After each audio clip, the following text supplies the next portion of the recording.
and I'm spotlighted, so it should just be me. But yeah, how's everyone going? Any particular questions related to your practice or whatever's going on? You can raise your hand or post a question in the chat and then I'll read it. So, by the way, we're at Dhammakaya Azusa today. That's why there's a blue Buddha in the background, in case everyone was wondering. Yeah, I had an interesting story in this room, actually. There used to be this monk here, and there's two meditation rooms at this temple in Azusa in the Dhammakaya tradition, and my mom brought me onto a meditation retreat when I was, I think, 16 or 17. I was getting in a lot of trouble at home and with school and the law and everything. So she was very worried. So she saw this like Thai commercial for a meditation retreat that was here in California. Dhammakaya temple at the time had a satellite channel, you know, many years ago before the change in government happened with the military coup. So on the Dhammakaya Buddhist network channel, they advertised a retreat in a city called San Dimas, which is like an hour south of Los Angeles or something. So we went, and she asked me to go, and for some reason I said yes. You know, I think because I had already had some experiences the year before, and I had started my exploration of lucid dreaming, but I hadn't really gotten into meditation yet. So she invited me and I went, and yeah, I think on that whole 3-day retreat, I probably had 5 minutes of peace and quiet. Like the rest of the retreat, the mind was just all over the place. But just that 5 minutes, it made me interested. So we started coming out to this temple that I'm at right now, and this was about 14 years ago, 14 or 15 years ago. And there was a monk here at the time, and it was in the main meditation room, not this one, but in another area on the property. And I remember just the night before coming to that class, I was reading the biography of the nun who founded the Dhammakaya temple and tradition.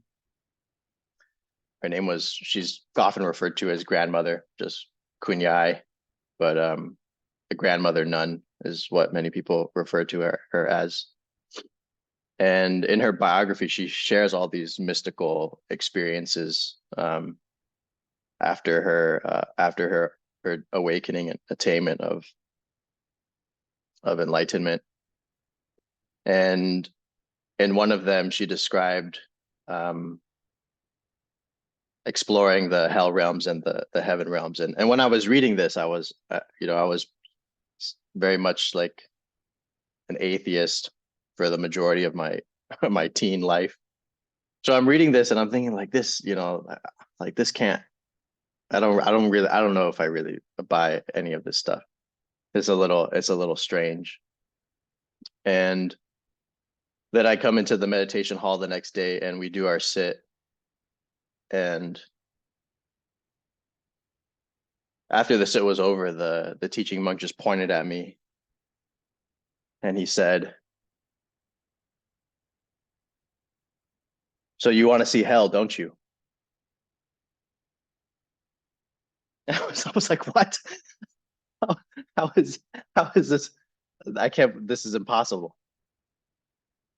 And the night before, I'd just been reading about these different realms. And he said, yeah, if you attain the Dhamma body, you'll be able to see all those realms just like Kunyai did. And that was pretty shocking. A couple years later in this room, we were meditating, and in this particular Theravada practice, you use a visual object, and your mind becomes very still on that object. And as the stillness deepens, the body has a lot of strange side effects. You can have the sense that you're floating, the sense that you're falling, the sense that you're spinning, whatever. These are all just ways that the physiology responds to stillness and to the enlightenment factors.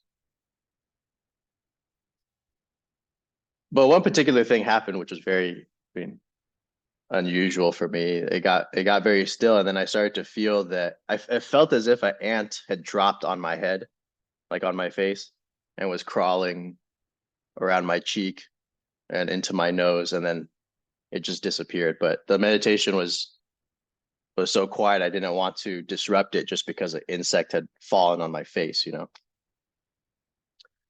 But it reached my nose, and then it just disappeared. So I like didn't pay much attention to it.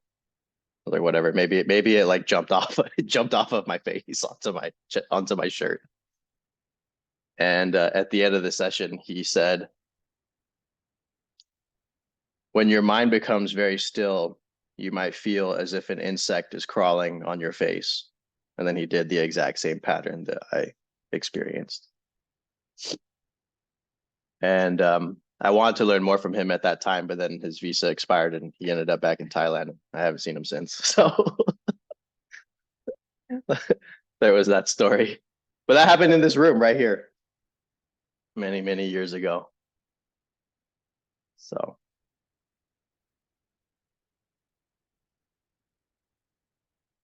Okay, back to questions.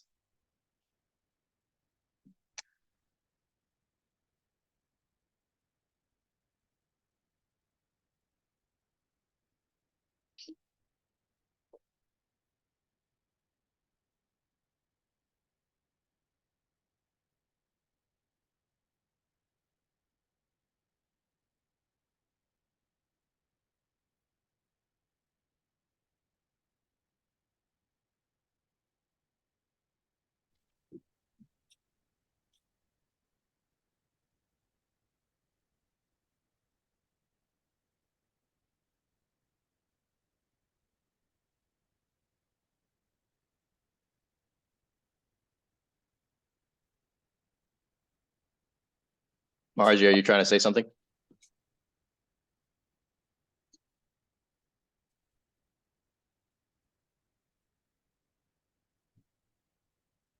Oh, shoot, sorry.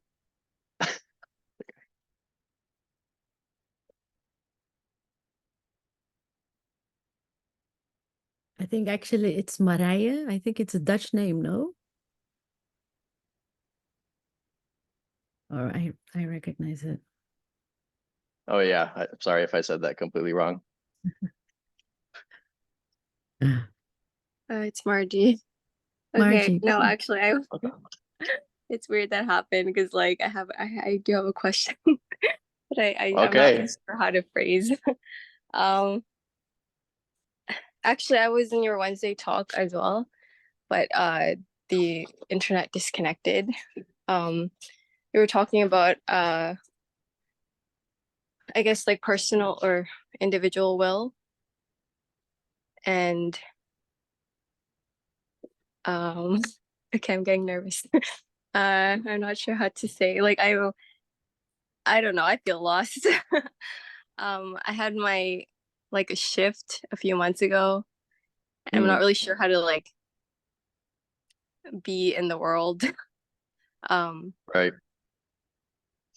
Because like,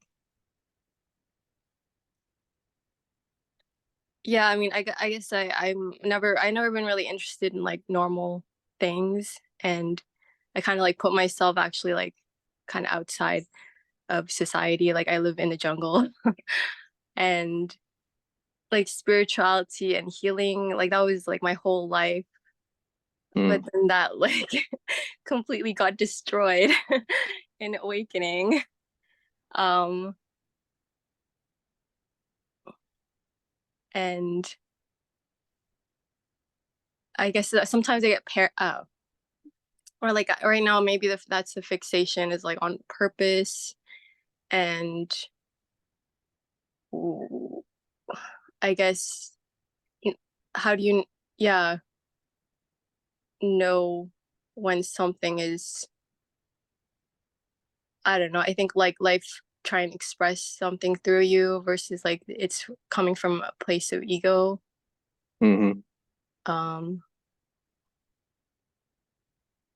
Yeah, I don't know. And then I don't know, some teachers talk about completely surrendering and like your personal will so that the like will of the universe takes over. But I don't know if I'm ready for that or even trying to,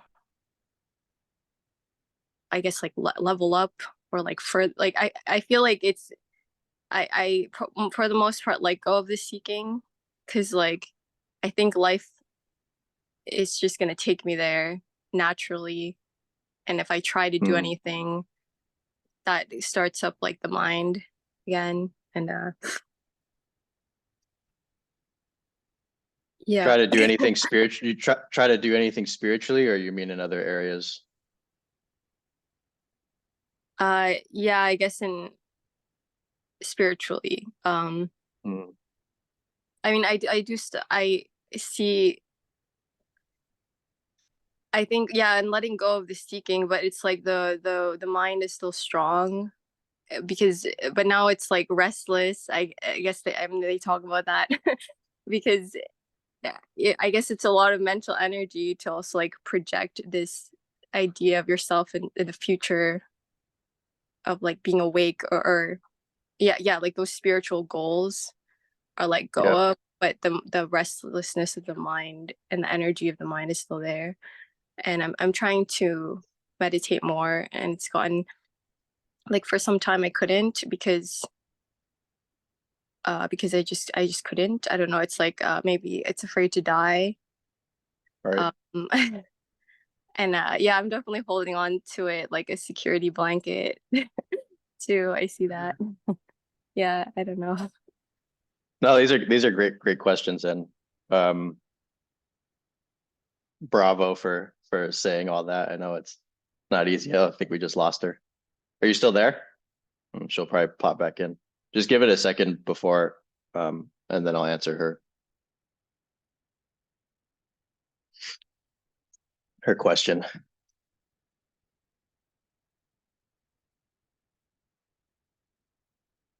Pause.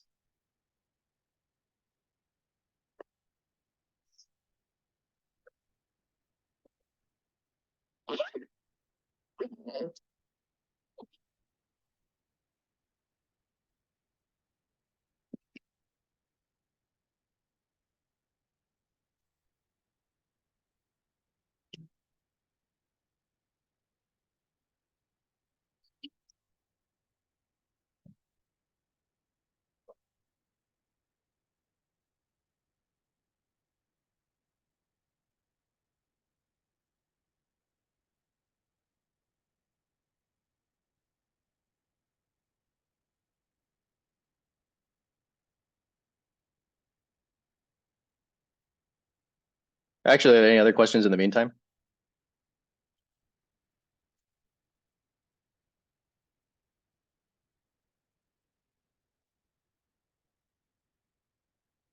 I see your eyes moving, Fabian. Yeah, so I was thinking, I might have a question. I was thinking about how to formulate it. So I've been doing all these emotional releases. Yeah, I've thank been you for posting. sharing those in the shadow work section. It's really Thanks. appreciated, man. Yeah, no, it feels good to share it. Because I feel like I want to share it to and just express it somewhere. But so now I was just doing them like an hour ago, and right now I feel it's really strange because it seems like it's all happening on the right side of my body, like to the right of the center of my body. So I was wondering if maybe you know why that could be, like why it's specifically on one side, if that's to do with any channels or something. Because I don't really know much about all that stuff. And also, as you might know, as you might remember, I have like a blockade in the back of my head that I had for 4 years now. And it's also on the right side specifically. And it seems to be connected to these tensions that I have in my chest. So when I release those tensions, it seems like the feeling here in my head is also loosening up, which is actually a great relief for me. But I wonder how that all might tie together. I don't know if you know anything about that, but and also I feel like when I release this stuff here, I feel like my body gets like in a sort of distressed mode. Because even now, I feel like when I'm breathing, it feels like my right lung or something isn't breathing as much. So it's like there's definitely like a physical response as well. So I don't know. I don't know if that's a good question, but I just wondered if you could. That's a great question. So let me get to Margie. She's back, and then Okay. we'll get to yours right after. Sounds good. Oh, thank you. Yeah, it seemed like the universe just doesn't want to give an answer. He's disconnecting. Well, so this was a question that someone had asked in the Discord yesterday, actually, about how do you live in the world after awakening, or how do you be a human after awakening? And the thing to understand is that there's a adjustment period, right? Like if this only happened to you 3 months ago, 2 months ago, or 6 months ago, you're still in the adjustment phase where like all your previous motivations and previous fixations, the things that your mind and life was really oriented to previously, those are all like out the window now. So there's this sense of like spinning or being confused. You're almost like, I don't know how to operate anymore without the previous motivations and the previous programs that have been present for the majority of your life. When those go away, there's an absence. There's an actual absence. There's a hole in your subconscious where these structures used to be.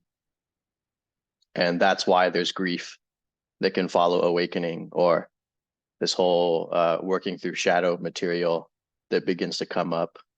The grief is normal. That's very common. I went through that too. And there's a lot of suffering. There's a lot of tension that comes with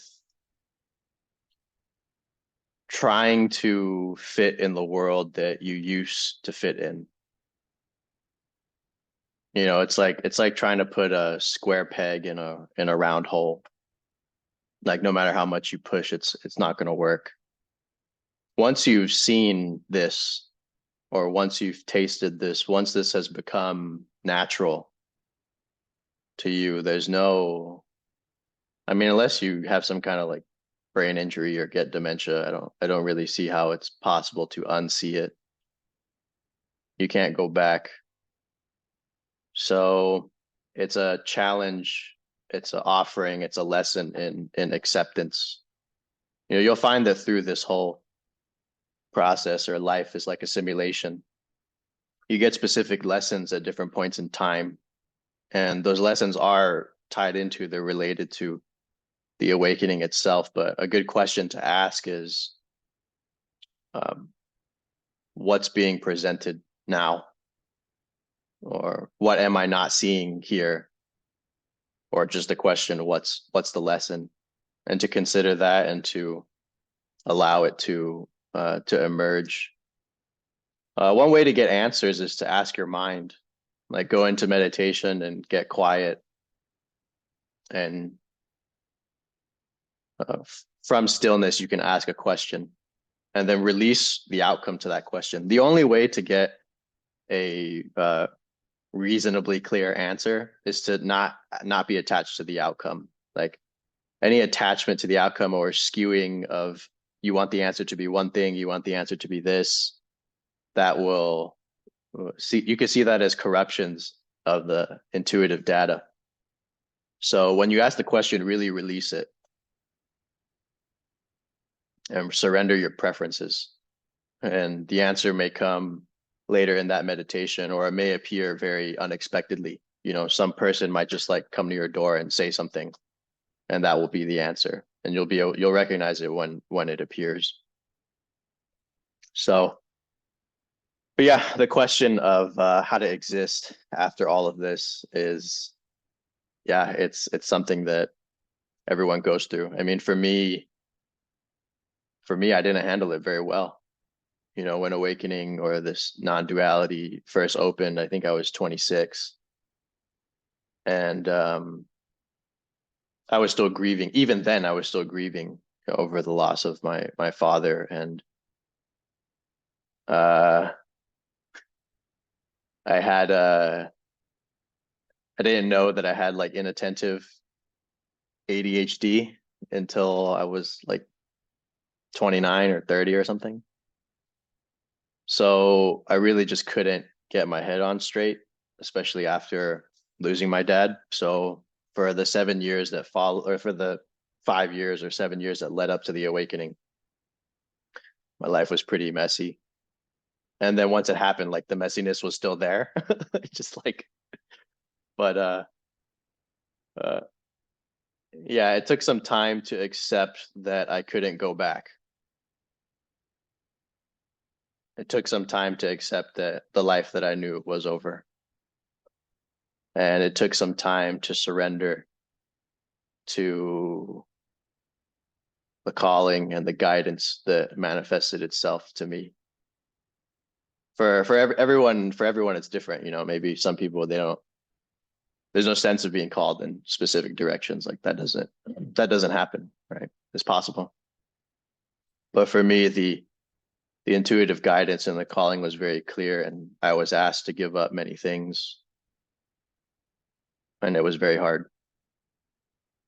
So yeah, when your whole spiritual identity gets blown out, this is the outcome. Your remaining sense of self and your remaining structures, they hold on as long as they can. But the torrent, the mercilessness of awakening, I find in the end wins. So I think your second question was, how do you tell between, you know, the personal ego-driven desires and the guidance? And that really takes intuitive discernment. It's difficult to get clear signals on your intuitive hits when your mind's not clear. It's really that simple. Yeah, when your emotions are erratic and you're in doubt, it's best not to make major decisions. You know, Bodhidharma said, beings act on doubt. That's why they wander through samsara. So the way through is to surrender and to relax and to open yourself. And out of that release, equanimity arises. And the equanimity begins to calm the doubt. You give the doubt space. You let the doubt be there. You let the confusion be there. You let whatever the affliction, whatever the problem is, be there. We don't try to fight with it. And out of that total acceptance, a clarity can dawn. And with that clarity, your knowing will become clearer. You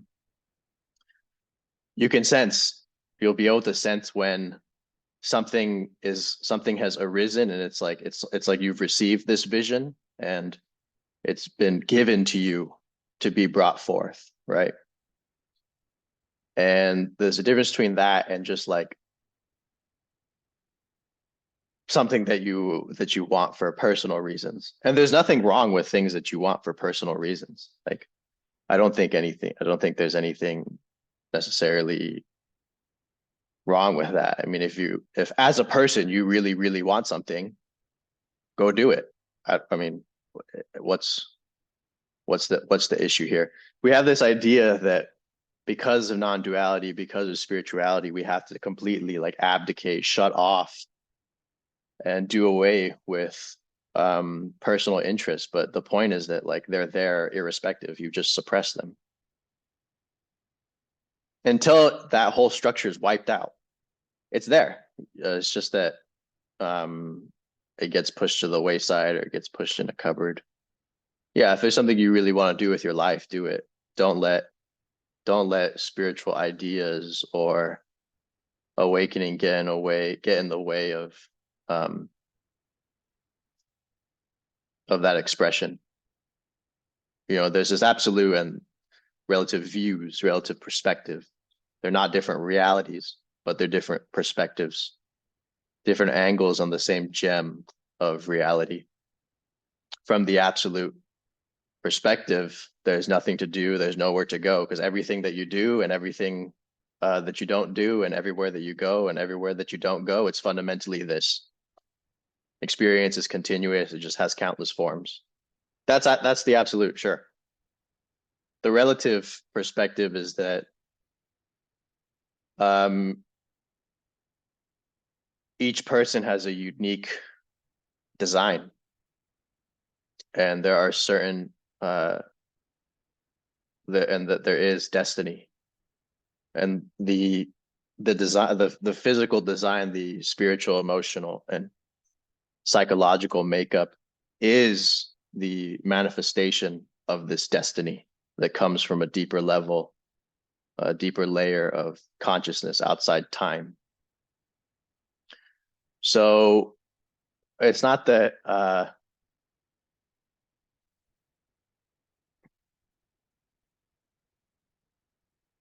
would put it this way. It seems that there are certain things in a person's life where if they aren't explored, if they aren't done, there is inevitably suffering and regret. Like you're being called in a specific direction, you're being called to go a certain way, but you don't.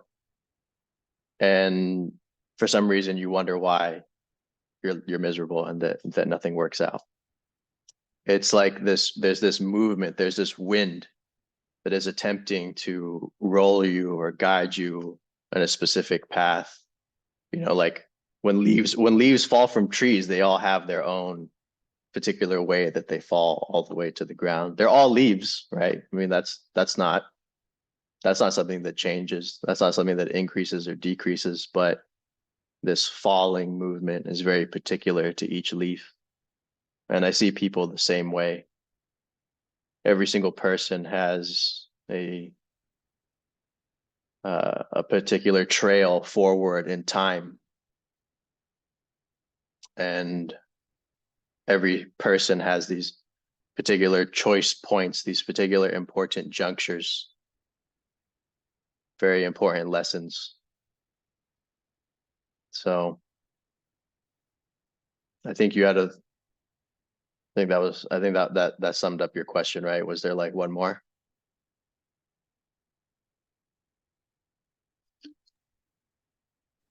No, I think that was it. Yeah, it's helpful. Thank you. I Yeah. I think there's some thing like it's tied, maybe the purpose is tied to like authentic expression of like the individual. Right. But yeah, I probably just also need to meditate more, like to calm down. Yeah, you gotta deregulate your nervous system, you know, if you're too like can't get anything done. But yeah, I mean it's tough. For some people it isn't, apparently, but for a lot of us, that shift into a completely permanently different orientation of life and perception. I mean, that has implications. Like that comes with its challenges. And you'll notice at every step you're called more and more to get out of the way. You're called more and more to release. You're called more and more to let go. I've said many times here that awakening is only cessation. The cessation of craving, the cessation of clinging, the cessation of attachment, the cessation of self.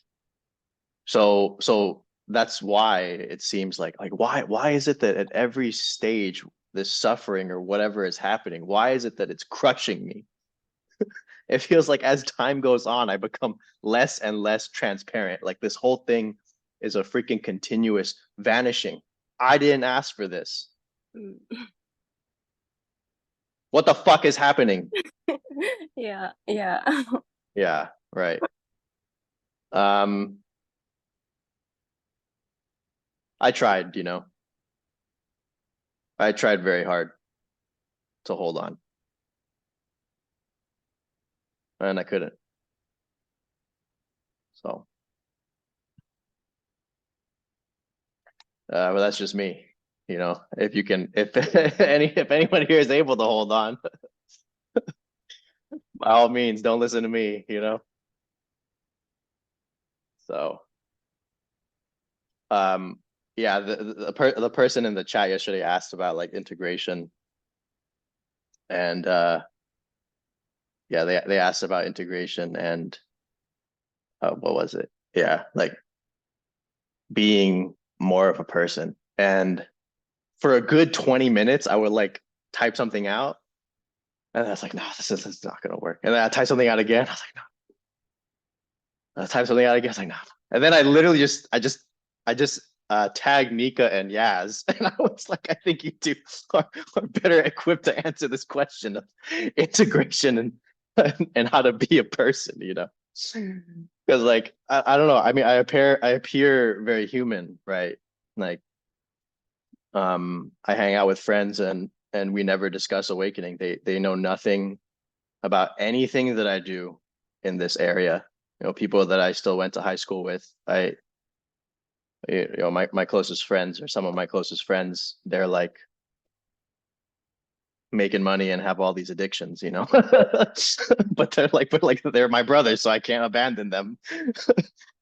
And yeah, so I feel like maybe because of the funny, strange people in my life, I never have to feel like I have to try to be more human, but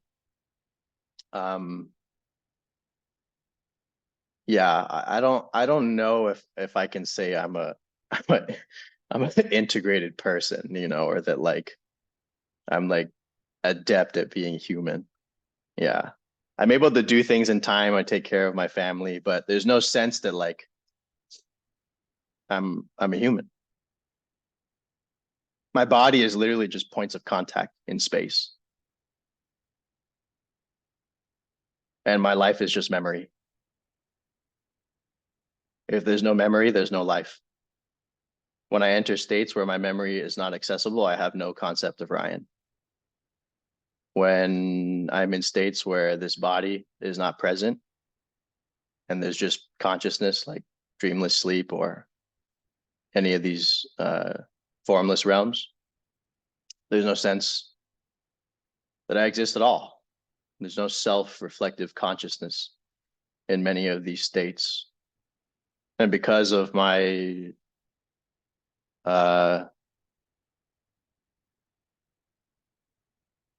like the mind has to do this, the mind does this reaching thing. It's always reaching, it's always wanting, it's always grasping. And that grasping is part of the character narrative that exists in time and that also is backwards on the timeline. You really have this sense that you've arrived, or that these things happened, or this didn't happen, or this worked out and this didn't work out. And I still experience that when it's there, like when I think of those things. Like if someone asks me, how do you feel about your life now and whatever, like I could give them an answer based on memory. but it's really not what it used to be. The mind is not doing this reaching anymore. It's not projecting itself forward in time. That has ceased. So when there's no forward projection in time and there's no even reaching for the present moment, then what is the inevitable outcome? Your mind stopped. It's just quiet. Even things that move are quiet. Even people talking is quiet, awake. So yeah, I have moments of distraction for sure. You know, I can get frustrated. And when I remember my life, you know, like if I remember how much my dad loved me, that still makes me emotional. But those things are just there when I think of them. And when I don't, they're not.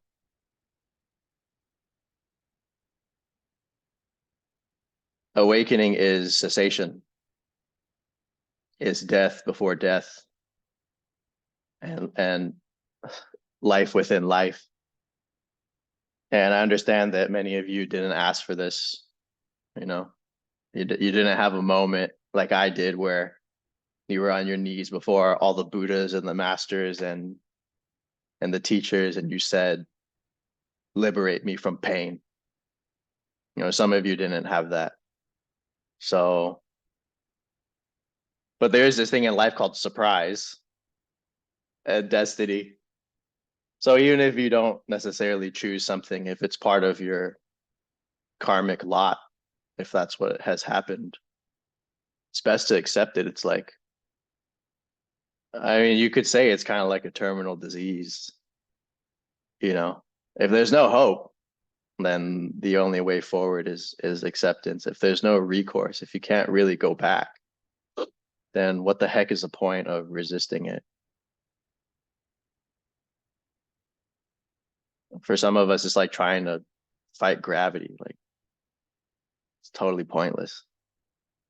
So conditions and events and lessons will happen. They'll shave you down, break you, until your resistance falls away. So yeah, with the collapse of duality, there's still like initially there's still this very vividness and realness of appearances. There's still tangibility and solidity.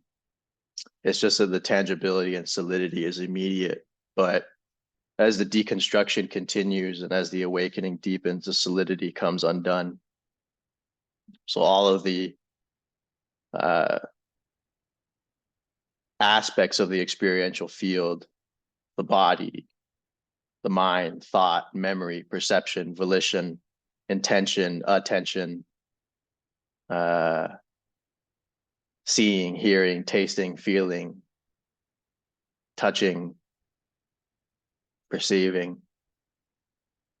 All of those things initially are so immediate, they're so real, they're so hyper vivid.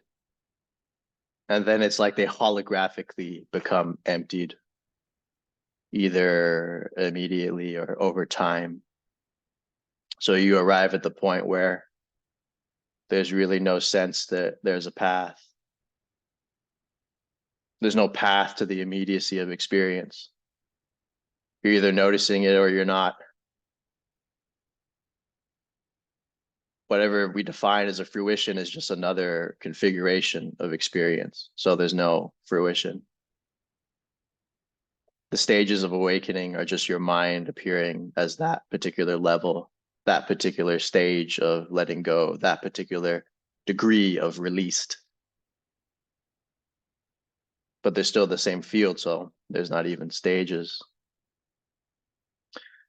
Whatever practice you do is still within the field of experience. The field of experience consciousness is appearing as that practice, but that practice is not apart from the field. So there's no practice. Whatever samadhi that you enter, rarefied state of consciousness, cosmic bliss, unity consciousness, it's just the field configured, appearing as that. So there's no samadhi. Ignorance is merely just misperception of the experiential field, taking given characteristics to be real, enduring, which is, of course, just the field itself. The misperception is the field itself. The ignorance is a formation within the field. It's not seeing, not knowing is not apart from the field of experience, not apart from consciousness. So there's actually no ignorance. So in this, the whole thing gets severed, equalized, pulverized, annihilated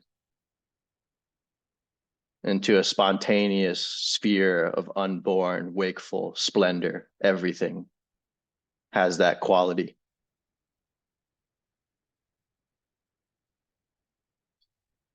And the life I had, the person I used to be, the things I did, they only exist in one area of the field. And that one area is called memory. And that's that. So, the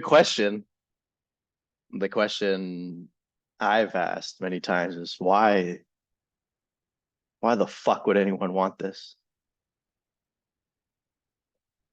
But the point is that the point of this whole thing, the point of this awakening drive, this enlightenment drive, this destructive process, is that at some point you learn it's not about what you want.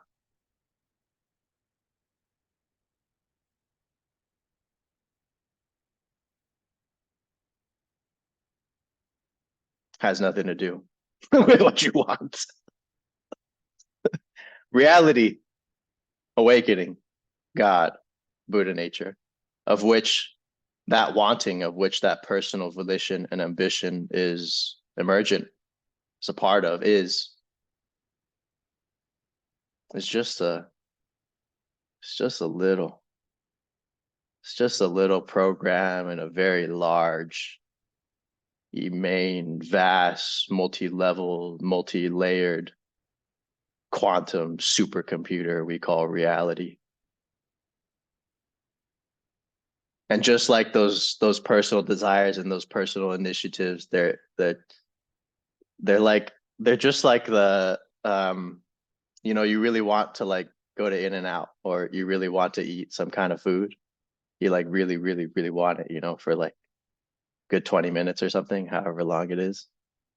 And then you get the food and it disappears. When you zoom out of your life and you see the incarnation from outside time, you see that even the desires of your incarnation are like that. The only difference is that there's a time dilation. The reaching for liberation, the reaching for enlightenment is another flavor of the same reaching that is for food.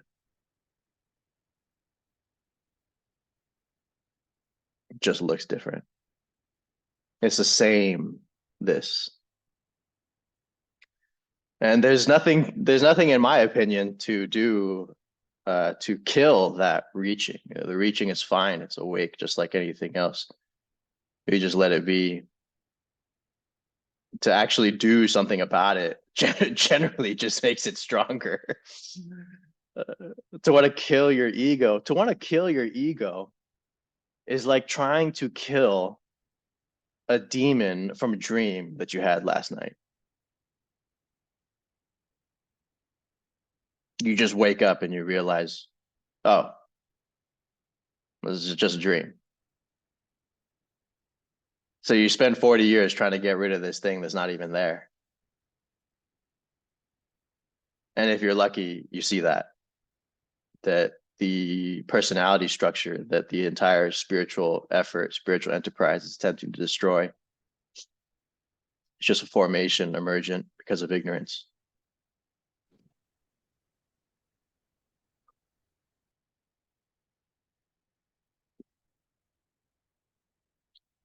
Yeah. I apologize if what I'm saying is difficult to hear. Or if this is doing something to your system, you know. The only thing that I can do is just tell you what has happened to me. I don't know what's true or what isn't. I don't know what's right or what's wrong. I don't know what's here or what's there. And I don't have any religious, spiritual, philosophical, or ontological convictions anymore. All I can say is what this is and what happened in my case. So Fabian's question about the energy sensations on the left side or the right side. You should talk to an acupuncturist, man. I think someone with a background in traditional Chinese medicine would really be able to help you on this point and help you better understand it. Yeah, because it's really not my area of expertise. I'm also not like a qigong person, so yeah, I don't know why it's on one side more than the other. Yeah, I wish I knew. Yeah. It'd be great to give you a good answer. Right.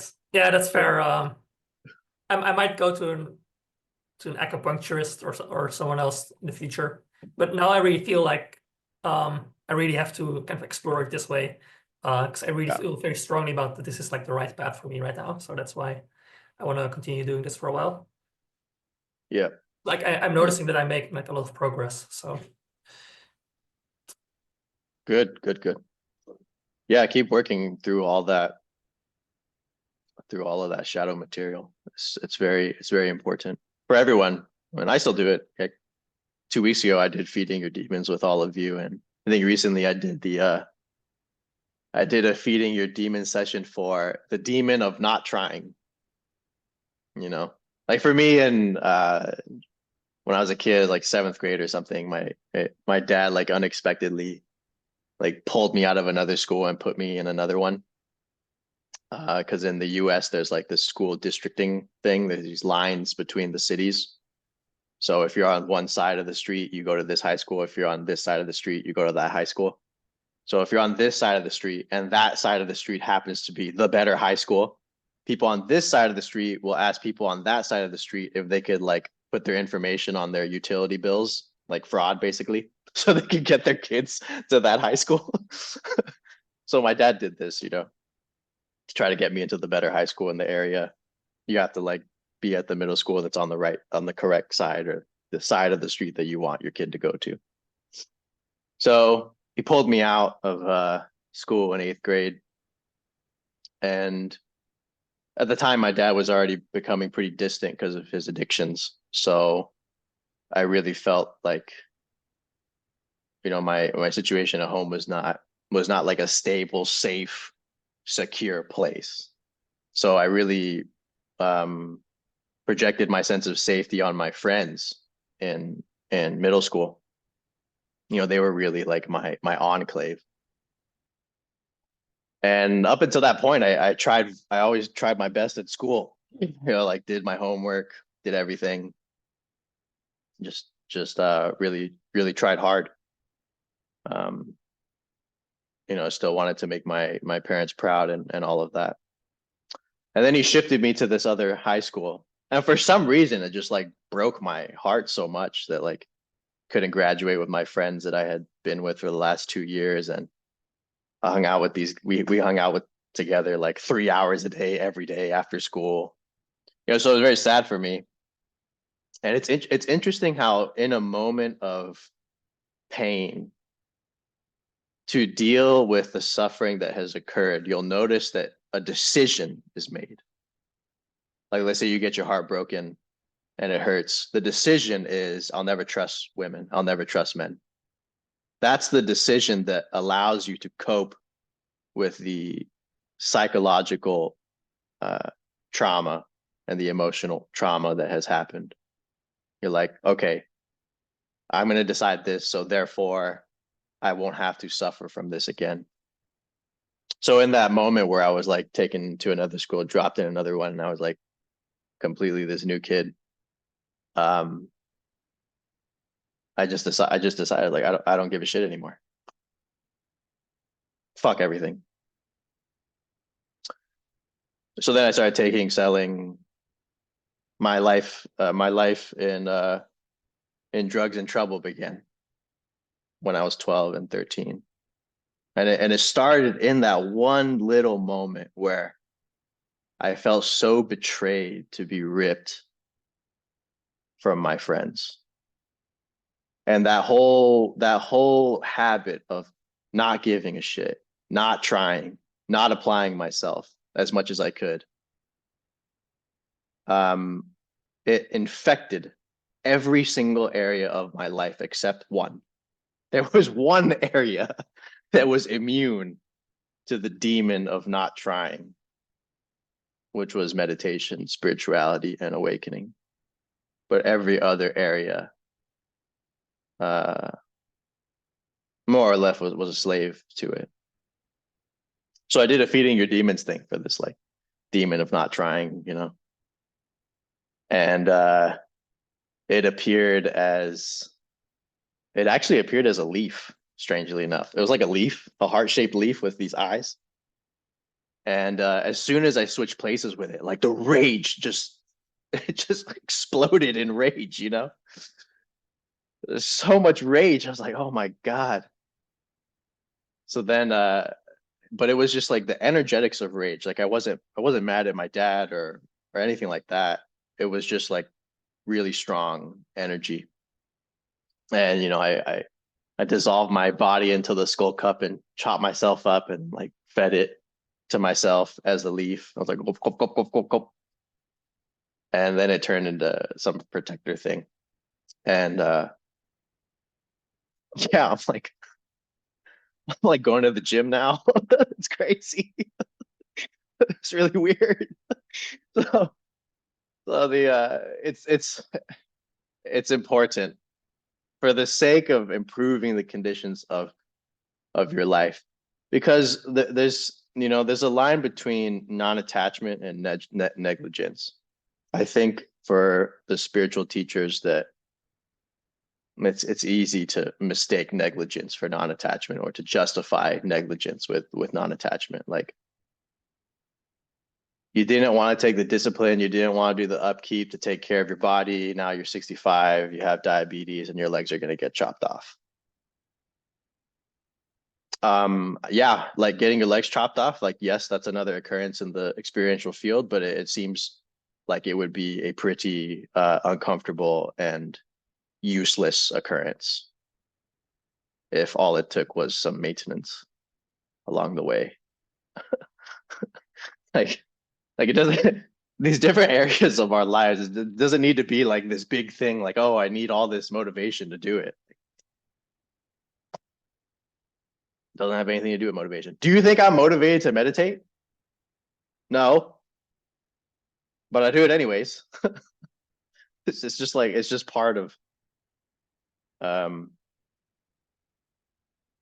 discipline.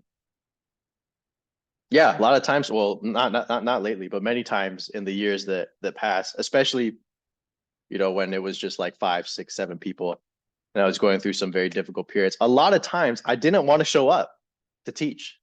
I really didn't. I was like, I don't want to show up today. But you do. You don't want to go to work, you have to go to work, you know? So don't wait for things to become obligatory. Like, don't wait for it to get too late in a given area. So yeah, because once it's too late, it's just more of a headache. Once you're already sick, it's more of a headache. Once you're already broke, it's more of a headache. But once it's already all gone out the window, it's more of a headache. And sometimes you have to go through that, but you know, if it can be mitigated by a little bit of upkeep every day, why not? Why not?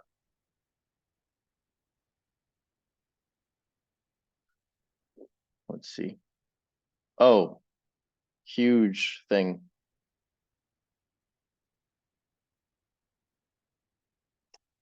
This is this a trying to look for the question? Okay, so let me temporarily move it like this.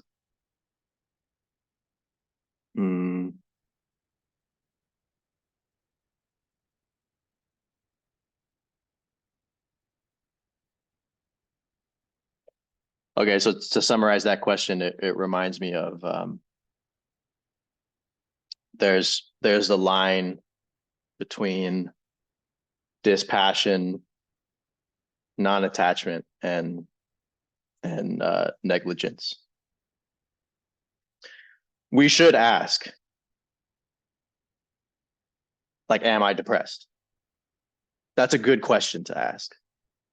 Because if we don't ask ourselves these questions like purely from a mental health standpoint, we conflate it with awakening, and we may not explore the help that we need or use the right tools. So like, for example, when my dad passed away, I saw the difficulties I was going through as like part of the awakening process. And it didn't really sink in that I was suffering from grief and post-traumatic stress disorder. Like, I actually watched him die, you know. I watched him take his last breath, and I loved him very much. So, you know, it's not like I hate. Yeah, it's different when you hate a guy, you know, and you're like, whatever. But when you really love your father or your mother, and you watch their last moment, it changes you forever.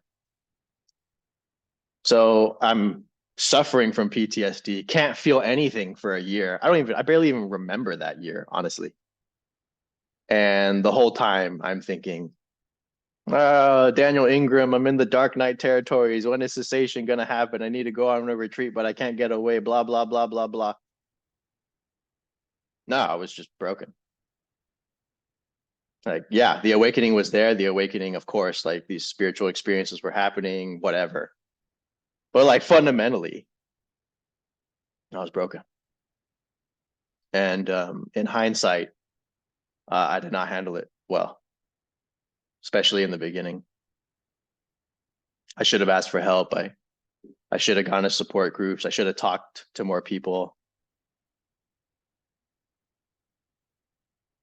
And because I saw it as like purely the spiritual process, I didn't take steps that would have helped. So I think I don't know if David's here, but I was talking to David like 2 years ago or something, and it was like with the whole dispassion thing, like not wanting anything, not having any motivation. And I think I said to him, like, I wonder if this is like genuine dispassion or if like my testosterone's low, you know, like, you know, is this awakening or is my testosterone low? Am I going through a dark night or am I actually in menopause? Right? Like these are really legitimate questions to ask. Am I going through awakening or am I just suffering because I'm broke and I've been unemployed for like a year and I'm really freaking tired of driving Uber? Right? So we gotta like really look at it multidimensionally. Like yes, the awakening is of course this process that's happening, but look at it from the mental health lens, look at it from this lens, look at it from that lens, because the awakening and depersonalization can happen at the same time. Seriously. So the difference is that with the awakening side, the realization that everything is awake dawns, the realization, the recognition of presence dawns. the shift from the personality structure and into the witnessing dawns. That all is born in the moment of awakening. And you can have that running, plus I don't feel very good about my life. Like these things can both be present at the same time. So it's important to address it critically. You know, like it's really good to ask that, yeah, I can't seem to get the motivation for anything. Is that actually dispassion? Or am I just like not in the best place in my life right now? Did something happen recently? Or have many things happen over time? And they've accumulated to the point where, you know, you've suffered so much trauma or you've suffered so much pain that it's just normal. Like depression doesn't even make sense to you. Like you've always been depressed. You know, it's like when people ask me, you know, how long were you in the dark night? I'm like, dude, my whole life has been the dark night. What do you mean how long? It's been dark as long as I remember. It's been dark since I was 5. It's forever dark. I just don't see it as dark anymore. That's the difference now, right? I became the abyss. It's just another TV channel in my experiential field. So yeah, it's like when you have another thing I often tell people is if they have like weird energetic pains or stuff that's going on, especially in their brain, right? Like they're feeling this really intense sensation in their brain, or there's some pain in their physical body or pain in their heart. Rule out the physical stuff. I mean, like go get it checked out, right? Just to see if anything's going on. I mean, one time with some phase of purification or something, it felt like I actually felt my chest burning. Like the whole right side of this area was on fire for like 2 days. And at first I was like, oh yeah, it's just there's a fire of awakening or something like that, right? And and then I contacted my acupuncturist, and she was like, yeah, you should go get that checked out. And I said, really? She's like, yeah, absolutely. So then I went. I didn't have health insurance at the time or something, so I just I think I went somewhere where I had to pay for it, and then I paid for it, and they did the echocardiogram scan and everything, and the doctor was like, yeah, there's nothing wrong with your heart, and I was like, yeah, but it's like burning. He's like, I know, but we don't see anything, so you know, maybe take some anti-acid, maybe it's like just heartburn. I was like, okay. So I ruled that out, and then it went away. It just went away like within a day or something. So lots of weird stuff can happen between the energetic physiology and the physical body. And sometimes we think right off the bat it's like a spiritual thing, but it may not be.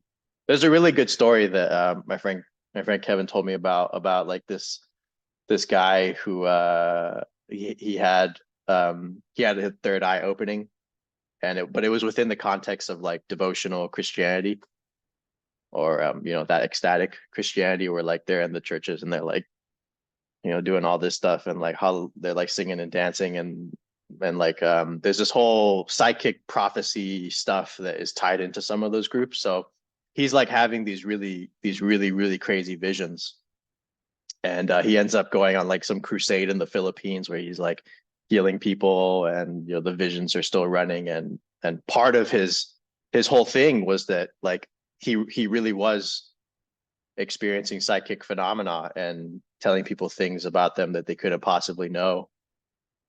But at some point the visions got out of control, and he felt that he was losing touch with things, and eventually checked himself into a mental hospital and was treated for schizophrenia. So there's a good quote what David said about like the sage and the insane person. They it was a young quote or something like they're exploring the same waters. It's just that with the person that's like gone off the deep end, that aspect of localization, that aspect of intention and control that is normal and that exists in the meditator or the adept is present, whereas in that person it's not.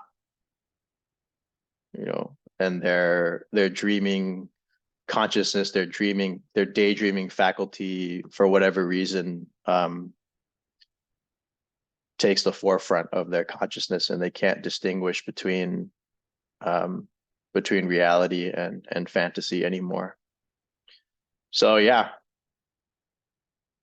that's definitely a thing.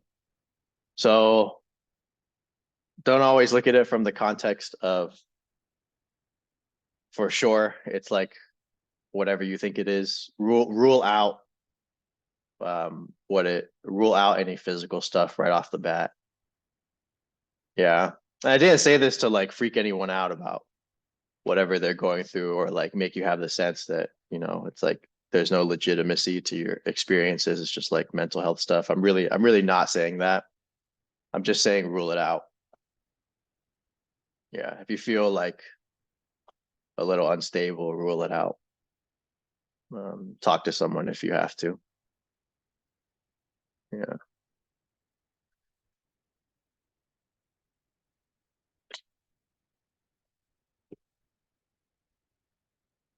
Let's see what else.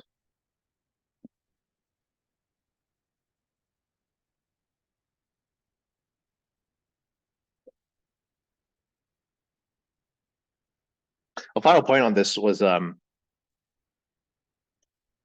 conversation I had about a lot of us ask us like, are we losing it?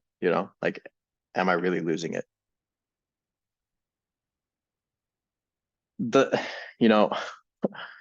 There's a difference between like some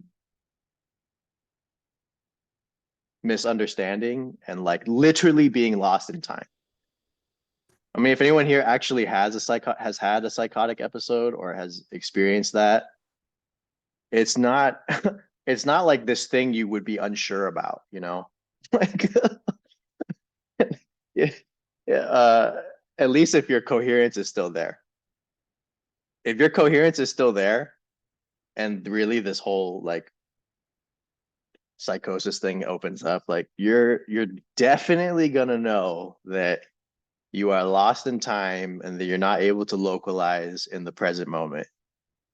Like, because I hear this question from people that are extremely coherent.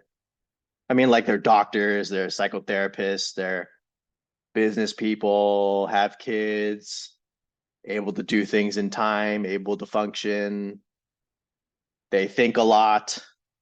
Like, the coherence is pretty apparent. If you're losing it, the coherence is what goes out the window. Like, that's the first sign.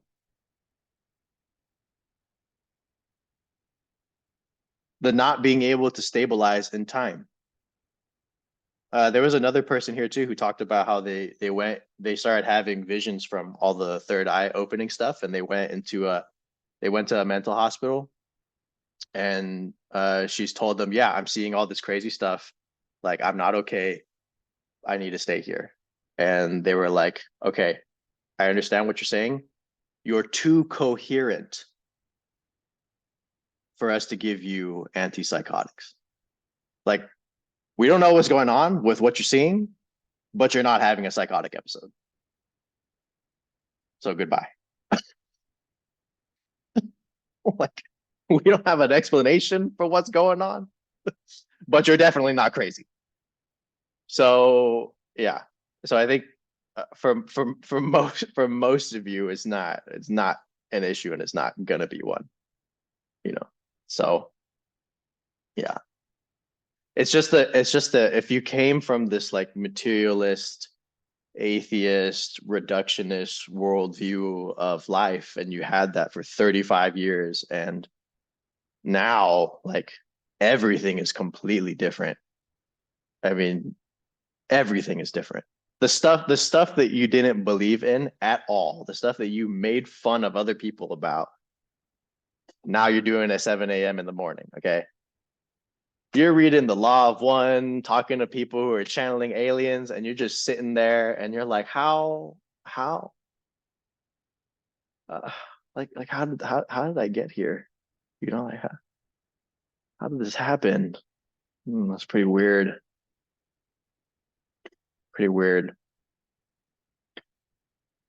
Yeah, that's that. It's the contrast between the past and the present. It's the contrast between who you used to be and who you are now. It's the contrast between your previous orientations and your previous programs and what's in the present moment. The past has its influence in memory and in thought. So those are all things to, you know, be conscious of. It's not that you're losing, it's just that what your life is like now is so different from what it used to be. It's not that you're losing it, it's just that you're freaking overwhelmed. Like too much is going on. You're doing too much. Too many practices, too many meditations, too many lessons, too many teachings, too many retreats, too many this, too many that. And when you have this overabundance of information and spiritual energies, you feel overwhelmed. You feel like this is too much. Of course you feel like it's too much, because it is too much. Like someone comes to me and they're like, I feel lost. It's because you are lost, dude. You're lost.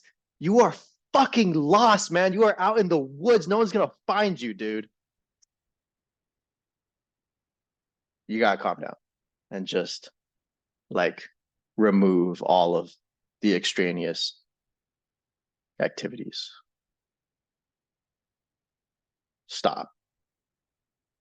You know, trying too much. That whole thing that like made you really good at business, you know, it works because business is a tangible thing. Like its immediate outcome is an increase in dollars in your checking account. But this whole thing that made you good at one thing, you try to use it in spirituality, you will be very, very frustrated. Why? Because the path, the process, awakening is attempt to undo your fixations, attempts to undo your clinging, attempts to undo your craving, attempts to undo your holding on. So you're continuously confronted with things that nudge letting go, continuously confronted with the edge. If you can't do this, this whole surrender thing, this whole, I know I'm supposed to go in that direction. I know I'm supposed to leave this person. I know I'm supposed to leave this job. I know I'm supposed to do this. I really have the sense that I'm supposed to do that. And it's been persistent and it's been calling and it's been in your face for months or years, and you don't, you will suffer. You'll suffer in every area. The edge, that place where the surrender is being called to manifest, to come forth. That edge where you really let go of self and you really jump into awakening. You jump into this whole stream, this river. It's like you're presented with the edge again and again and again and again. And every time you get to the edge, you're like, no, I can't. But it's like you walked to the edge. You keep walking to the edge. Like you literally walk yourself there and then you get to the edge and you're like, stop, please. It's too much. All you have to do is just like look over the edge for long enough. Just like Just like hang out at the edge for a while. Get used to the edge. Get used to the fear. Get used to the discomfort. Get used to the overwhelm. Get used to the pain. Get used to the anxiety at that edge. Become it. And then just fall off, you know?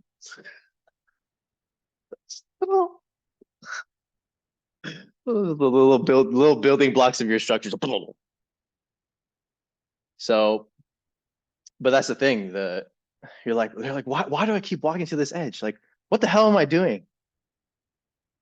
It's because on the other side of fear, on the other side of the edge in the river, is what you've been looking for your whole damn life. The freedom you've been looking for, the truth.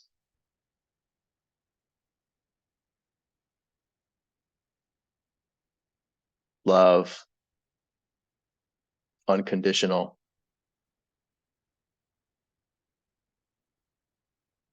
It's all here, it's all immediate. It's just that our aggregated sense of a personality is what is obscuring it. Yeah, that's why when you get to the edge, what comes up is you don't want to die. That's the edge. You don't want to die. And the edge will come again and again and again. Will you let go of the one thing you hold on to? Whether it's the resistance to death or whatever it is you're holding on to. Doesn't just have to be that. Some people hold on to death more than some people hold on to people more than they hold on to their own physical life, right? Some people hold on, a lot of people, they hold on to their kids and the sentiment that they have with their kids and that connection that they have with their kids more than anything. And lo and behold, what the awakening presents you with what? God asks you to give up what? Whatever it is you love most.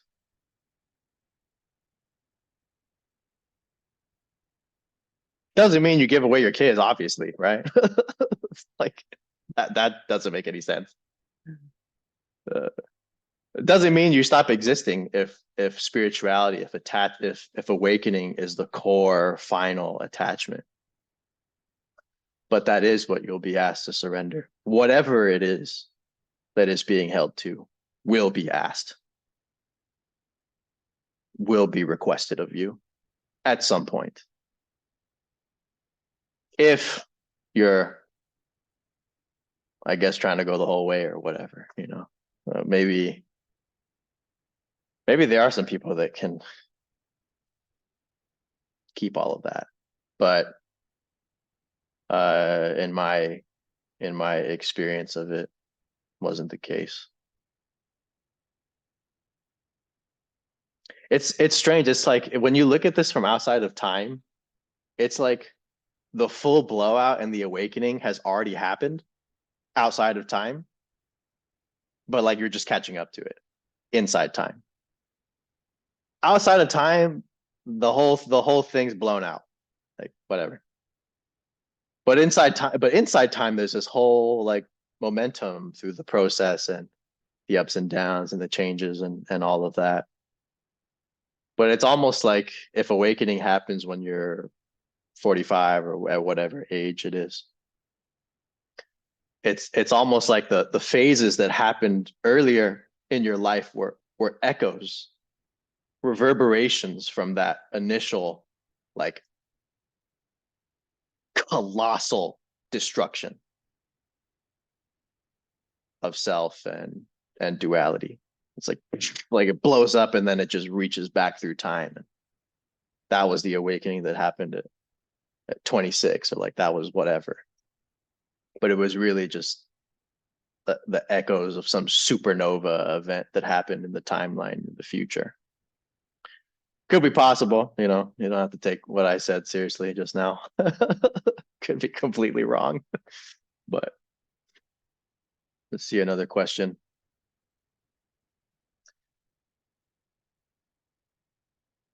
Yeah, so this was the discernment between the question again about the discernment between the calling and personal wants. It's the psychic texture of the thing. So for example, the calling feels like it's something that is appearing to your field. It may come in a dream, it may come as like this intuitive thing, this persistent sense of going in a specific direction. For every person, like the markers are different, right? For me, one of the hits of intuition is persistence. Like it will just come up many times in thought or in dreams or in feeling over extended periods of time. Whereas personal wants, they feel very much more attached to the identity. And it's not that there's anything wrong with like personal wants or whatever.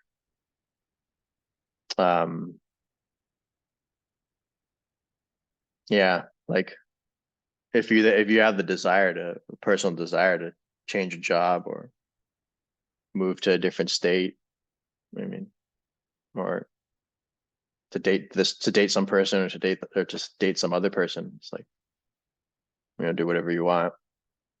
It's just that the truth is that the experiential field is present, is uninterrupted.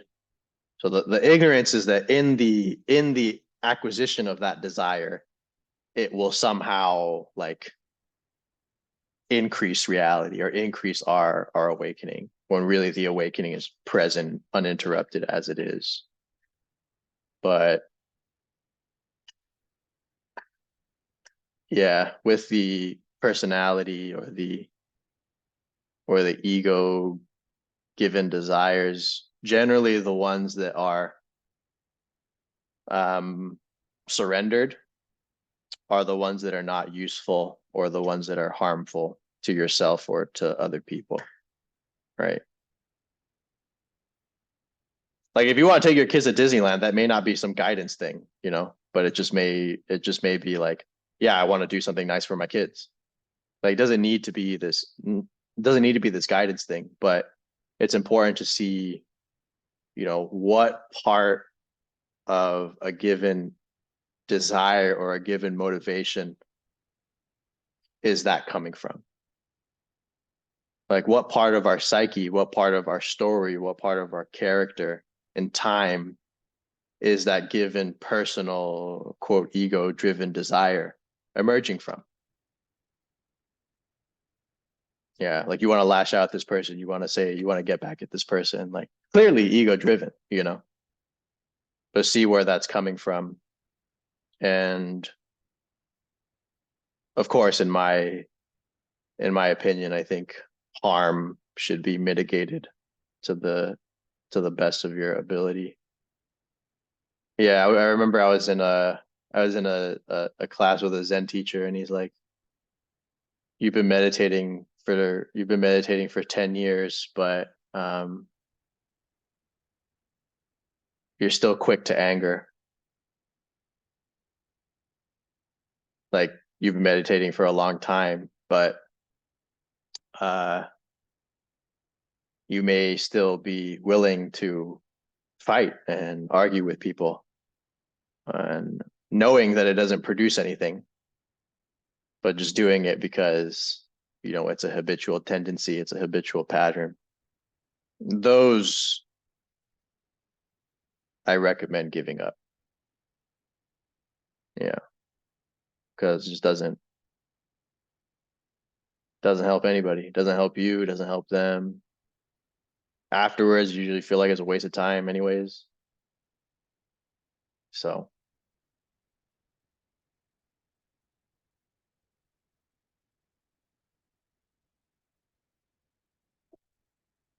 let's do this last question and then we'll sit in 30 minutes for silence.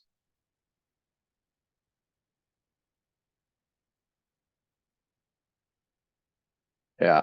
So someone just asked if the view in Dzogchen of not doing anything, not changing anything, not using the mind and really being in total relaxation is incompatible with the 6R process in tranquil wisdom insight meditation. So just to clarify, the 6Rs, I believe, are to recognize when your mind has wandered, then to release the tendency to either pull in or push away what it is that your mind has wandered to. Say a memory of anger, you'll want to get rid of it, or maybe you end up internalizing it and just like ruminating with it. So the release step is to let whatever distraction arises be there. You just relax and you disengage. So that's release. Relax is that when the mind has wandered, you'll notice that there's a subtle tension that has rearisen in the physiology. So the relax step is to just release that, literally at every mind wandering. Let it be there, you relax the body again. It takes like a split second, it's just relaxing your stomach and the physiology, you just unclench. And then the next step is you re-smile, so you smile again. This method implies smiling most of the time. You re-smile, and then you return to your meditation object. And then this whole cycle repeats itself. Your mind wanders again, you do the whole steps again. And initially it seems like several things to do, but once you've done it for like an hour, you see how it's basically instantaneous. In short, it just means you let a distraction be there and you relax. And then you feel the object again, sense the object again. So that is the process for dealing with the wandering mind or dealing with the lapsing of attention. And it's the process that allows the enlightenment factors to become very mature. So when you're using metta or you're smiling, you'll notice that because of the happiness and because of the smile, your happiness factor, the happiness in your mind is growing, and the wandering begins to fall to the wayside because you're not in a war against distractions anymore. You actually have a way to deal with them, which is to just let them be there and relax and notice again. But in the upper jhanas, so in TWIM, you go through the various levels of the mind quieting or the mind ceasing its activity. When you get into the deeper aspects of that, there's a point where you really just like let go and you don't do anything. Nothing. You don't do anything. You don't do the 6Rs anymore. You don't try to be aware anymore. You don't try to be mindful anymore. You let it all go. You let awareness, you let consciousness go. You stop. So that's similar to the Dzogchen practice of tekchud, just not engaging mental phenomena, just allowing oneself to relax and be in a natural state. So it's that TWIM has this gradated approach because it's aimed at cessation, whereas tekchud is really just, there is no aim. The aim essentially is just experience. The aim is presence. The aim is Dzogchen, the natural state. That's the aim. So so TWIM is different in that regard. But the Dzogchen non-doing is indistinguishable from the non-doing in the upper jhanas of TWIM. It's the same thing. Yeah. All right, so let's sit in quietude for the remainder of our time. Everyone can get ready.